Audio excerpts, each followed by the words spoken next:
Well, welcome everyone. I'm Kamal Ahluwalia with Eightfold, and it's my distinct pleasure to actually get to spend some quality time with Josh Bersin. And it's always a pleasure to actually discuss what's happening in our world, the workforce, and HR world in particular.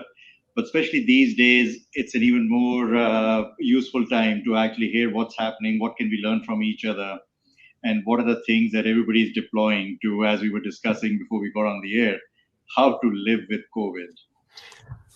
Josh, how are you? Welcome. I'm good. I'm healthy. Still in the same office. Everybody's seen this office a lot. Absolutely. Have you had the time to actually sit on the couch, or have you been working around Every the now clock? and then I take a nap. For people like me, the pandemic has been like endless amounts of work, which I love, but there's sometimes too much of it. So every now and then I have to take a little snooze. By the way, when I see your room, all I can imagine is the sun coming in through the skylight and the warmth in the afternoon. So winter is coming. Good time to actually come visit you. Yeah, come on up. Hey, so you've been writing a lot about the employee experience, employees, talent marketplaces, upskilling, reskilling. Let's compare notes a little bit. What do you think is top of mind right now as you work with all the senior execs across the world in these large organizations? Well, what people are really freaked out about right now is the hiring, the quit rate, the turnover rate. The statistics on turnover are just astounding. 40% of healthcare workers have left the profession. The quit rate data is still 4 million a month. I mean, it was 4 million in April, but it was almost 4 million in July too in the US. There are more than 14.5 million jobs open now. It was 13.5 million a month ago. So there's more jobs open. So I think most employers are really kind of like, sort of hanging onto their seats and saying, gee, how are we going to get these people to stay? And how do we get more people to join us? And therefore, what can we do to make our employee experience even better, more productive, more engaging, more attractive? In fact, I was on the phone with the New York Times guys last week, and the comment that they made was they had just come out of a CEO meeting, and the CEOs were sort of saying, we feel sort of fortunate that people come into work every day. There's a lot of agency in the workforce and a lot of power in the workforce that employers are trying to get used to. So, I actually just got back from a trip to Europe, uh, Germany, France, UK. The thing that struck me was in a lot of cases, people were getting together just recently. There's also a lot of resilience to actually work through the issues and get going again. And in a lot of the meetings where there are a number of people from the client side, they're as happy to just spend time with each other, look at each other in the face. Our own team has been growing in Europe, and it was just, I mean, they've seen each other on Zoom, etc. But we just got together for happy hour, etc., just to get each other to meet in person. Yeah. Some of that we will need to replicate virtually because that engagement without work, yes, work needs to be done, but just the human touch and the personal touch is, I think, is what we lost during COVID. And it's difficult to actually keep working hard when that No, I think, listen, I talk to HR people all day. I think a lot of people are just fried, yeah. and they enough. 2 years is enough of this. And I think they're going to be much more tolerant for risk and just come back together. And that seems to be happening everywhere. And luckily, a lot of people are vaccinated now. Yeah. So, what's your guidance inside the enterprise? There's been a lot of talk around talent marketplace, HCM vendors, all that, and some of it is again how to solve Yeah. it for everyone, right? Because some of these concepts used to be uh, sort of preserved for the top performers or the executives, etc. But now it needs to be done for everyone. Well, next week is the HR Tech Show, and I'm going to be giving this speech there, and I've been working on it. I mean, the big story for most companies is the employees are in charge. You can tell them what to do, but you need to let them do what they want to do too. And in the case of things like the talent marketplace, it was an interesting idea that's exploded with success. I haven't talked to a single company that hasn't been successful by opening up internal opportunities to employees. Everybody's always a little nervous about it, and it always goes better than they thought, which leads to the question of how do we train people? How do we get better data on who will be the right person for this role? How do we identify people or help people identify jobs they're in that maybe they shouldn't be in any longer? All of which are taking us in the right place. But I think this big issue of empowering people is huge. And most of the human capital systems weren't designed for that. If you look at the tradition, I won't mention the vendor names, but if you look at the traditional HCM platforms, they were designed for HR people. They were designed for IT people. They weren't designed for employees. So there's a big backflip going on in all of the vendors to build intelligent, employee-centric applications, which is a challenge. As you know, you guys are obviously big in this, but if you were an ERP vendor and you spent 10 years building payroll, that hasn't been your mindset till the last couple of years. Right. And I think, yeah, HCM in the cloud is not enough to solve for the workforce of today because well, the funny thing, if I think back about it, everybody thought the cloud itself added value. The cloud itself means nothing. It's just a new deployment strategy. It's the way the system operates. It's the way it behaves. It's the way it uses data. It's the UI. That's what really makes a difference. I think we got a little bit too enamored with the cloud itself as a feature. Absolutely. So one of the data points that we have from one of our clients who's rolled us out for the employees, that of all the people, and it's about 1/3, 2/3. 2/3 have an active, complete profile with Eightfold, and they have applied for another role, part-time or full-time. There, the attrition has dropped to low single digits. And the other one that have built the profile but not quite done too much on engagement, there it is still in teens. But then the divide becomes very good that it's the more of the engagement, the promise, and how these opportunities are coming to the individual without them having to always be on the alert. That is it easier for me to find something inside, or should I always be looking outside? Right. No, I think you guys have built a system that is attractive and useful at first glance. You don't have to teach people how to use it. And the pent-up demand for internal opportunities is huge. You guys actually shared some data with me a couple months ago that roughly 60% of the hiring going on in companies is now internal because it's so hard to bring people from the outside. So it's a massive trend. And I think the bigger, older vendors are having a little bit of a hard time getting there from here, but they will eventually. So yeah, it's and then the other part of it is we talked a little bit earlier. It improves the DEI problem of inclusion because now you have a much more transparent way of finding opportunities. People are evaluated in a more data-oriented way as opposed to I know this person and therefore I'm going to go get that person into this job as opposed to somebody over here. So it's really a change. The other thing I would say that's I think misunderstood, which I will talk more about in the big keynote next week, but companies or vendors like you that have a lot of data as well as a great platform are providing much better experiences than companies that don't have a lot of data, vendors that don't have a lot of data. If you turn on Brand X ERP and you expect it to be smart, how's it going to be smart? It doesn't have any data to be smart. It needs years of data. So there's actually going to be a really interesting trend of big HCM platforms being data companies, not just technology companies. Right. The other thing that we learned was that barely 10% of the data that you need that is work-centric is actually sitting in the HCM system, because it's more important to understand where work is happening and how do you pull all that in a fairly automated fashion versus having these episodic things and forcing the employees to keep their profiles up to date. Because that's been a very good advancement on our side, how to actually unlock all the stuff sitting Well, around. no, that's why you guys have such an interesting opportunity, because your system is designed to accommodate many, many forms of data. Um, the typical HCM system has a great maybe analytics tool for HR data.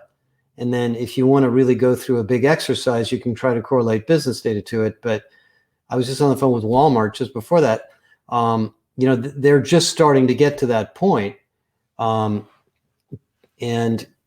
that's absolutely critical. One of the clients of yours, Kamal, that I just talked to recently, a big bank in New York, I think you know who I'm talking about, is gone through a very amazingly fast look at their entire operations function and correlated, job roles and duplicative jobs that aren't called the same job but actually are the same job, and correlated it to different business outcomes, and basically redoing their job architecture in months, because they have the relationship between the job data and the business data together, that I don't think they would have been able to do in a traditional HCM system. Yeah, and I think the need that they all are calling out is, in the past, something like this would take 12, 18 months and manual work, and it'll pretty much be outdated by the time the project was finished. I had a call yesterday with a company, a guy I know pretty well, used to work at Deloitte, who's the chief learning officer for a big company. And he said, we're going to redo our job architecture and it's going to take us 5 years. And I was Wonderful. thinking, no, that's not good. So one thing that's been, actually, I wanted to check in with you, because we talked about it, I think, in the start of when the COVID had started. Clearly, everybody's job is changing, right? How we need to move forward is very different. How's Josh Bersin Academy doing? What's been the interest from the HR leadership to actually rethink their own jobs, not just the rest of the company? Well, we're doing great. I mean, I just put out an article yesterday. We have 50,000 enrollments and 45,000 people in there now. So we're doing fine. We're having a blast. I think in HR, the pandemic broke the mold of being agile. I think before the pandemic, there were lots of white papers and books and various, articles about how to be agile in HR and work in cross-functional teams, but it was happening slowly. And then almost within a week from the pandemic, all sorts of HR teams got squashed together on projects that they had never worked on before together. And they managed to do work in days and weeks that would have taken months or years. So I think HR departments are becoming very agile, very fast. The problem in HR is that, there's a lot of distributed HR teams. There's recruiters, there's business partners, there's local regional VPs of HR. There's a lot of sort of functional groups around the company. And so if you think of HR itself as a little business, getting the HR team to all work together and get to know each other is a massive trend. And this is why we built the academy. And at the time I started the academy, I didn't predict that we were going to have a pandemic, but I could just tell from all the years of research that all this cross-functional work was happening slowly. It was going to happen faster. So, and then in terms of job titles, we did a project to look at job titles in HR, and they're almost meaningless. There are some very obvious ones like instructional designer or recruiter, but business partner, it means like 20 different things in different companies. So, so I think the titles there's plenty of cleanup on that we can do inside of HR too. So as you look at all these applications, Salesforce for CRM and marketing, sales, etc., GitHub, etc., for engineering, what are all the signals that we could be bringing in to really galvanize the employee experience and actually make it more inspirational and self-directed so that they can actually be aligned with the company objectives. What are your thoughts around that? What are we missing right Well, now? this is something you guys are probably working on. I mean, there's a lot of signals. These products like Microsoft Teams and Slack are capturing tons of data about behavior and time of day activity and collaboration activity. So there's all that organizational network data. If you're a software company, I'm sure you've got data on, projects and, activity and code written and lines of code and things like that.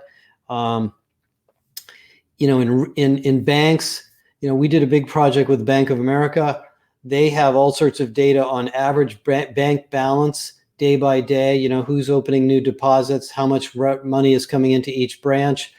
That data can be correlated with tenure or, org structure. I think one of the things that's going to be really interesting, and this is where I'm so excited about Eightfold, is it isn't just correlating, financial or business data to, maybe an HR program. It might have to do with the way the team is organized or the skills on that team, which are kind of hard data to get. That's becoming available too. So, I think HR systems, in general, and yours in particular, are going to become really performance-oriented platforms pretty soon here after we get back past sort of the pandemic issues. Hopefully soon. I think Europe may have the right mindset that they want to stay open, not retract to shutting down businesses, but they are insistent that, hey, stay in your own communities. Let's intermingle a lot less and Yeah. reduce the risk that way. So I've actually loved your keynotes at HR Tech because you cover so much ground so quickly. And you also have your perspective on each of these, that this is going up, this is going down, this is relevant, this is not relevant. As you look at the employee experience, and there are a lot of companies providing, good, valuable things, point solutions, all that. What would be the minimum set of solutions that if it was your company and you could pick and piece it together, what is the right solution, at least your optimal one, to start out with? Well, I mean, it starts with the productivity systems, the tools like Teams or Salesforce or Slack or whatever. You need sort of the core there. And those have all changed so much that you don't have to buy 20 of them. Then if you're a growing company, you got to get your act together on recruiting. Otherwise, you're going to go nuts. So you need some sort of a platform for identifying, sourcing, assessing, and then going through the recruiting process. Right now, everybody's, that's a business critical issue. That isn't a sideline. That is a core issue. And some companies, because they have such high turnover, it's a never ending process. If you're in healthcare or retail, I mean, you're always recruiting. It's not just right now. Yep. The third is, some form of meaningful, intelligent feedback systems where employees can make suggestions, send advice, take surveys, communicate with each other. The CEO or the head of a group can get good feedback quickly. Some companies use their collaboration tool for that, but all of the survey vendors are building better systems there, and that's a pretty important thing to have. And those are becoming embedded apps. And then there's the whole issue of content and learning.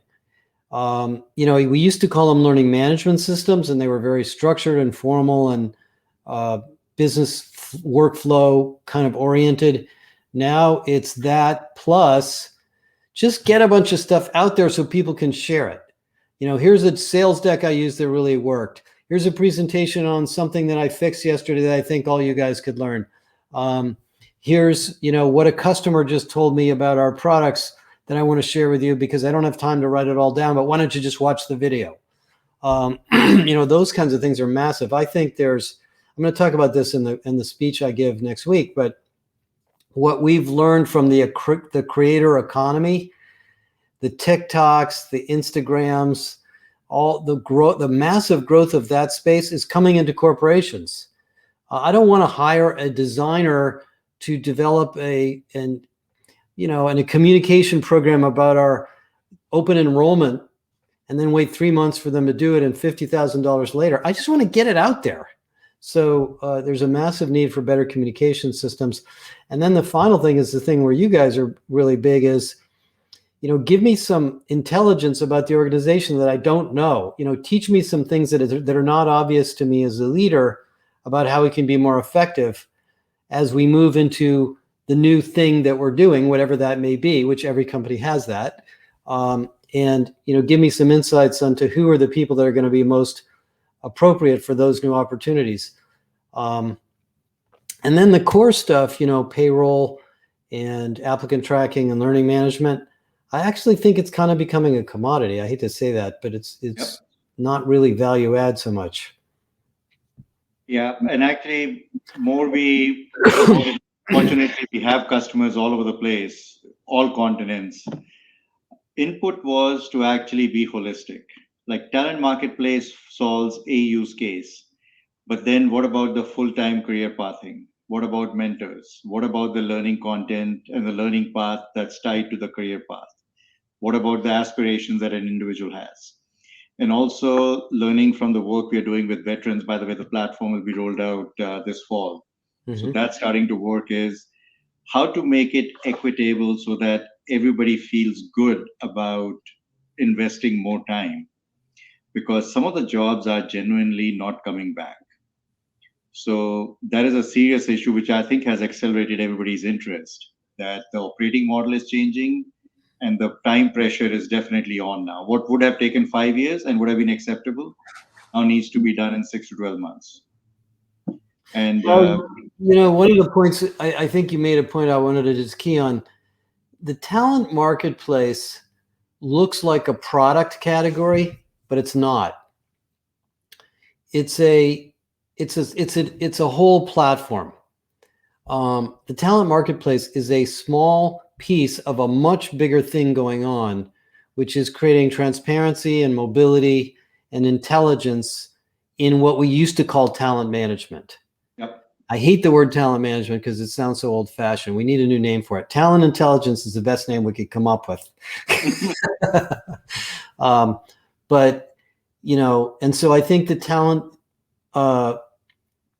talent mobility or the talent marketplace vendors are quickly realizing, oh, this is also recruiting. It's also learning. It's also career. It's also skills. It's also, it's also third-party data. It's, everybody's going into sort of the same place. And to some degree, I feel like you guys are kind of where the puck is going in a sense. I have another question for you. A lot of talk these days about, do we really need a 4-year college degree? And there are clearly lots of jobs where it's not needed. Now, that 4-year college degree was a proxy for something. In your mind, when you see somebody with a college degree, what does that mean to you? And what is that needed? Or in a lot of roles, what can be... You want my honest opinion? Yep. Okay, I know there's people online here, but I'll be honest. Okay, so somebody with a college degree, for me at least, as a white-collar guy, knows how to write, knows how to read, knows about the world, knows data. I'm not going to have to teach them how to use Excel or how to use Word or how to write a sentence. I know that. They probably have been around the block so that they kind of know what the world is like. And they probably have some good idea of what they like doing, so they really know something about their own interests and careers. It doesn't tell me very much. And if they went to engineering school, I know they're probably good at math and science. And if they went to social science, they're probably good at communications and writing. And those are things I know. As far as the pedigree, doesn't mean much at all.